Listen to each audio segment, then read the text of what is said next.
society organizations in Kogi State are urging stronger measures to protect women and girls.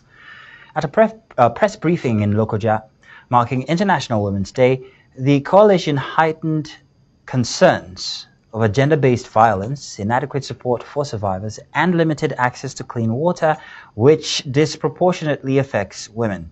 Here, News Central's correspondent Monarch Balagbobo tells us more.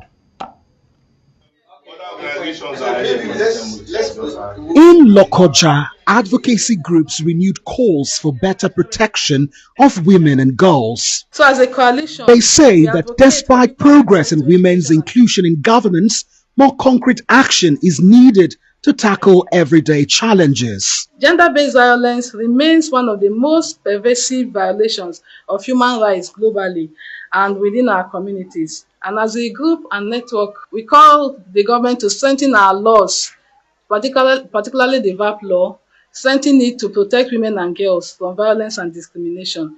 We also ask the government to increase funding for our GBV response services, including our safe shelter, legal and other survival support system. The coalition commended the Kogi State government for appointing more women into leadership roles, but stressed that representation must be backed by policies addressing real-life challenges. The issue of provision of water in Lokoja and its environs is not encouraging at all.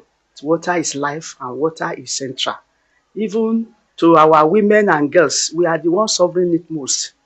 So we want government to look at the issue of water so that within 24 hours, the way we enjoyed water before, let it be restored, that we will have water. I don't need to go to any neighbor to go and beg for water because they have borehole and I don't have. The group also highlighted the role of communities, civil society, and men in tackling gender-based violence and harmful practices. We also call on civil society organizations and development partners to also expand their awareness to all communities and societies in Kogi State, as the fight against gender-based violence demands our collective efforts. And we also call on men in the society and boys that they should become our allies in the fight against GBV and other harmful practices.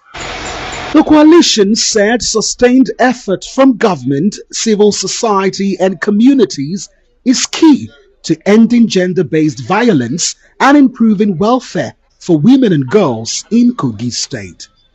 In Kogi for News Central, Morno Balagbobo.